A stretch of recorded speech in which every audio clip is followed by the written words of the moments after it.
Hello friends, 43rd GST Council meeting was held on 28th of May 2021 after a gap of almost 8 months. This meeting was very important and much needed to give relief to taxpayers struggling to do their GST compliances in view of lockdowns in various parts of the country, and also to give relief to general public from the incidence of GST levied on import of medical supplies required for battling COVID-19. Further, an amnesty scheme was also expected by the trade. GST Council took many decisions and we shall discuss the important ones in this video. The first important decision which has been taken by GST Council is in relation to bringing an amnesty scheme. इस scheme में what they have provided is जो आप कोई भी एक tax payer है उसकी कोई रिटर्न पेंडिंग है for the period July 2017 till April 2021, तो उस केस में जो लेट फीस है उसका अमाउंट उन्होंने लिमिट कर दिया है, रिड्यूस कर दिया है at 500 rupees for nil filers of return and 1000 rupees for other than nil filers. Originally जो अमाउंट था वो 5000 फॉर सेंटर एक्ट और 5000 for state act, in total 10,000 रुपये था, उसको रिड्यूस करके उन्होंने 500 और 1000 रुपीज़ कर दिया। और इसके अंदर जो कंडीशन है वो यही है कि आपकी जो पेंडिंग रिटर्न है वो आप फाइल करेंगे between the period 1st of June 2021 till 31st of August 2021। इस 3 महीने के अंदर अगर आप अपनी रिटर्न फाइल कर देते हैं तो आपको reduced amount of late fees pay करनी है, और अगर आप नहीं फाइल कर पाते हैं तो आपको फिर higher amount of late fees जो ओरिजिनली प्रोवाइडेड थी वो आपको पे करनी पड़ेगी। So this is a very welcome change which has been brought and all the non filers should grab this opportunity and file their. The second change which has been brought by GST Council is in relation to late fee structure which shall be applicable going forward. जो first change था that was for the legacy period returns from July 17 till April 21, but this particular change is in relation to the returns going forward. पहले जो structure था late fees का that was not equitable, that was not dependent on the turnover of the tax pair, but अब उन्होंने क्या किया है उसको डिवाइड किया है based on the turnover of tax payer, उसको लिंक कर दिया उससे। सो इसमें चेंज क्या आया है कि जो GSTR 1 और GSTR 3B की फाइलर्स हैं, इन केस उनकी नील टैक्स लाइबिलिटी है या नील आउटवर्ड सप्लाईज है in a particular month, then the late fees will be 500 rupees per return. Similarly जिनकी टर्नओवर 1.5 CR तक है उनकी लेट फीस होगी 2000 रुपीज़ पर रिटर्न। जिनकी जो टर्नओवर है 1.5 CR से 5 CR तक है उनकी लेट फीस होगी 5000 रुपीज़ पर रिटर्न, और जिनकी टर्नओवर मोर देन 5 CR है उनकी late fees 10,000 rupees per return होगी, जो कि ओरिजिनली लॉ के अंदर प्रोवाइडेड थी। Similarly in case of GSTR 4 which is applicable for composition tax payers, in case the return is nil tax liability return, then it will be 500 rupees per return, and in case it is other than nil tax liability, then 2000 rupees per return. And in case of GSTR 7 which is applicable for TDS deductors, then the late fees will be 50 rupees per day up to a maximum of 2000 rupees. So this is a very welcome change and very equitable change. And in the third decision, GST Council has tried to relax the compliance burden of taxpayers due to second wave of COVID. इसमें जो small tax payers हैं with a turnover of up to 5 CR, उनके case में जो उनकी मार्च 21 की tax liability है वो पे कर सकते हैं with a delay of up to 15 days without any interest, and thereafter for next 45 days with a interest of 9% per annum. Similarly, for April 21, they can pay it without any interest for 15 days and thereafter for next 30 days with a interest of 9% per annum. And for May 21, for first 15 days without any interest and thereafter for next 15 days with a interest of 9% per annum.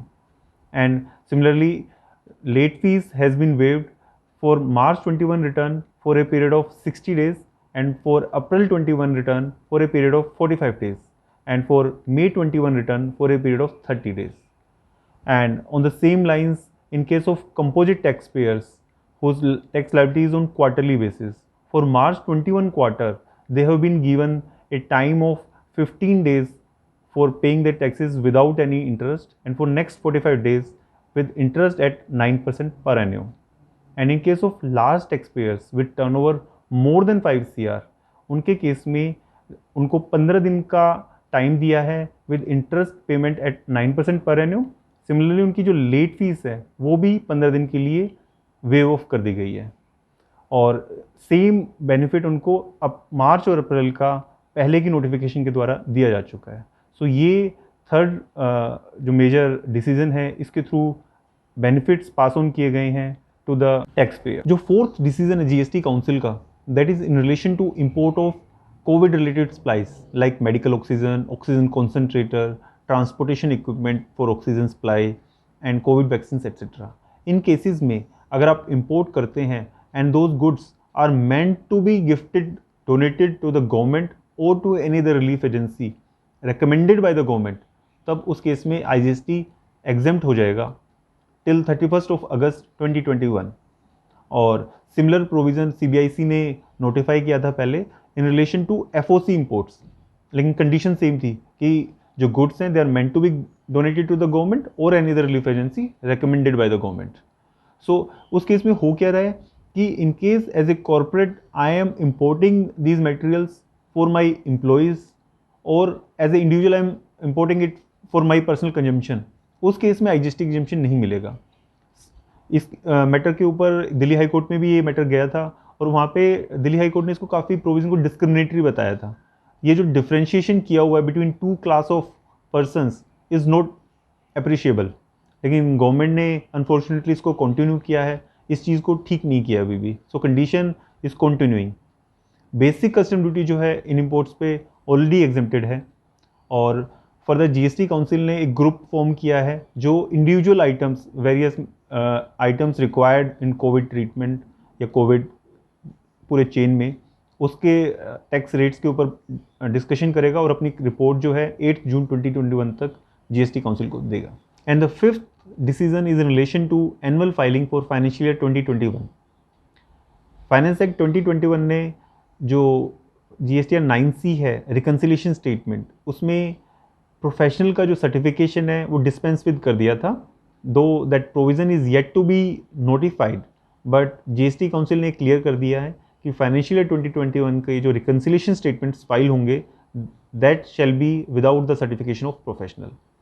Further annual return in GSTR 9A won't be applicable on taxpayers with aggregate turnover below 2 CR, and for turnover between 2 CR to 5 CR only annual return need to be filed and reconciliation statement is not required, and for taxpayers with turnover more than 5 CR reconciliation statement without professional certification is required to be filed। In decisions के अलावा GST council ने कुछ और extensions reliefs grant किए हैं, like in case of GSTR 1 for the month of May 21 15 days extension is granted, and for GSTR 4 for the financial year 2021 it can be filed till 31st of July 21, and form ITC 04 for quarter ended March 21 can be filed till 30th of June 21।